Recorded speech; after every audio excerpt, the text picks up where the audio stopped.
श्री सीताराम। शिखावस्थी के चैनल में आप सभी का स्वागत है। मैं हूं शिखावस्थी। फाल्गुन मास के शुक्ल पक्ष की आमल की एकादशी, जिसे रंग भरी एकादशी भी कहते हैं, आमल की एकादशी वाले दिन लक्ष्मी नारायण भगवान की पूजा अर्चना करते हैं, नारायण भगवान के परशुराम स्वरूप की पूजा करते हैं और आंवले की वृक्ष की भी पूजा करते हैं। आमल की एकादशी वाले दिन रंग भरी एकादशी भी इसे कहते हैं। इस दिन भगवान भोलेनाथ और माता पार्वती की भी पूजा करनी चाहिए, क्योंकि भगवान भोलेनाथ फाल्गुन मास के शुक्ल पक्ष की एकादशी तिथि को ही माता पार्वती का गौना कराकर उन्हें पहली बार काशी में लेकर आए थे। तो इसलिए आमल की एकादशी बहुत ही पुण्यमयी एकादशी है और इसका व्रत और पूजन सभी को जरूर करना चाहिए। आमल की एकादशी व्रत के महत्व को सुनने से भी हमें बहुत पुण्यों की प्राप्ति होती है और एकादशी का व्रत करने से समस्त पापों का नाश होता है और मोक्ष की प्राप्ति होती है। तो यह आमल की एकादशी व्रत का महत्व इस प्रकार से है। श्री कृष्ण जी बोले कि हे युधिष्ठिर, फाल्गुन मास के शुक्ल पक्ष की एकादशी का नाम आमल की है। एक समय वशिष्ठ मुनि से मानधाता राजा ने पूछा कि समस्त पापों का नाश करने वाला कौन सा व्रत है। वशिष्ठ जी बोले कि पौराणिक इतिहास कहता है कि वैदिश नाम की नगरी में चैत्ररथ नाम का चंद्रवंशी राजा राज्य करता था। वह बड़ा ही प्रतापी था, प्रजा भी उसकी वैष्णवी थी। बालक से लेकर वृद्ध तक एकादशी व्रत किया करते थे। एक बार फाल्गुन माह के शुक्ल पक्ष की एकादशी आई और नगर वासियों ने रात्रि को जागरण किया। मंदिर में कथा कीर्तन करने लगे। एक बहेलिया, जो कि जीव हिंसा से उदर पालन करता था, मंदिर के कोने में जाकर वह बैठ गया। उस दिन वह शिकारी घर से रूठ कर आया था। उसने दिन भर कुछ भी खाया पिया नहीं था। रात्रि को दिल बहलाने के लिए मंदिर के कोने में जाकर छुपकर बैठ गया। वहाँ विष्णु भगवान की कथा तथा एकादशी व्रत का महात्म्य उसने सुना। रात्रि व्यतीत हो गई, प्रातःकाल घर को चला गया और भोजन किया। कुछ काल पश्चात उसकी मृत्यु हो गई। आमला एकादशी के प्रभाव से उसका जन्म राजा विदुरथ के घर पर हुआ। नाम उसका वशुरथ प्रसिद्ध हुआ। एक दिन राजा वशुरथ वन विहार करने गया और दिशा का ज्ञान ना रहा। उसी वन में एक वृक्ष के नीचे सो गया। सोते समय राजा भगवान का ध्यान लगाकर सोता था। इधर मलेच्छों ने राजा को अकेला देखा। राजा ने मलेच्छों के संबंधियों को किसी दोष के कारण दंड दिया था।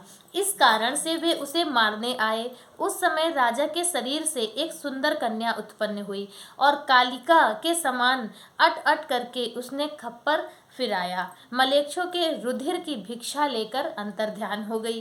राजा ने जग कर शत्रुओं को मरा हुआ देखा और आश्चर्य हुआ। मन में कहने लगा कि मेरी रक्षा किसने की है। तभी आकाशवाणी हुई कि हे राजन, आमला एकादशी के प्रभाव से तुम्हारी रक्षा भगवान विष्णु ने की है। और इस तरह से आमला एकादशी व्रत संपूर्ण होता है। आमला एकादशी व्रत वाले दिन आंवले के पेड़ के नीचे कलश स्थापित करके धूप दीप नैवेद्य पंचरत्न आदि से भगवान विष्णु, भगवान परशुराम और आंवले की वृक्ष की पूजा करने का विधान है और इस दिन आंवले का ही सागार लेना चाहिए।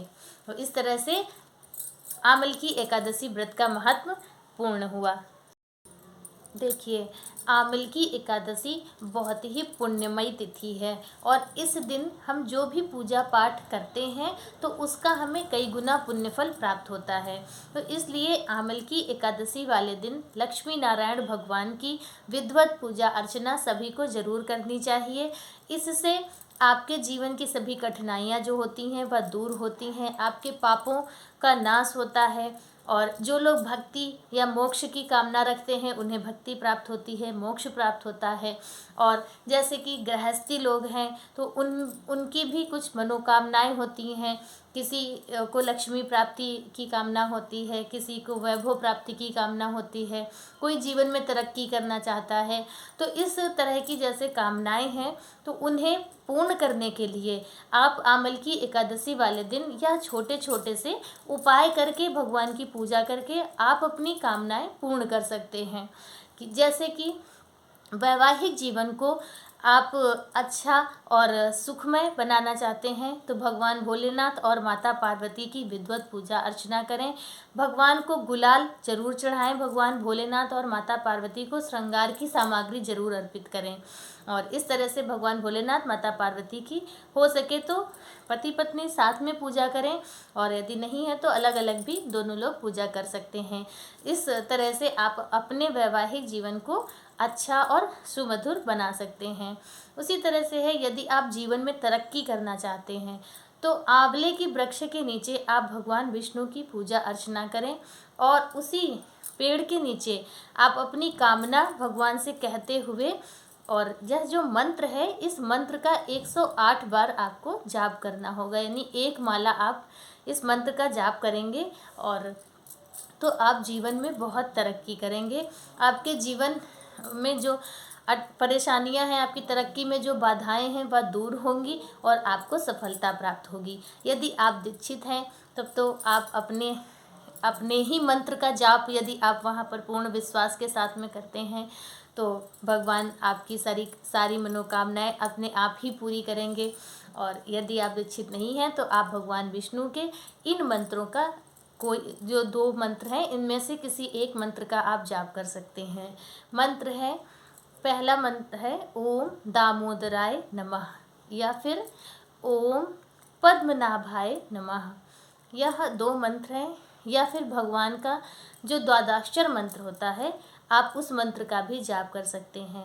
कहने का तात्पर्य है कि आंवले के वृक्ष को स्पर्श करके उसकी परिक्रमा करके आप अपनी कामना करें, भगवान की पूजा करें और मंत्र जाप करें।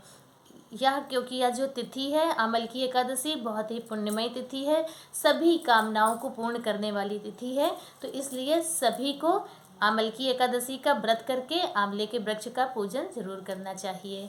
आज का वीडियो मेरा बस इतना ही। मेरा वीडियो आप सभी को कैसा लगा कमेंट करके ज़रूर बताएं। वीडियो को लाइक ज़रूर कीजिए। यदि आप पहली बार चैनल पर आए हैं तो चैनल को सब्सक्राइब जरूर कीजिए। तब तक के लिए श्री सीताराम।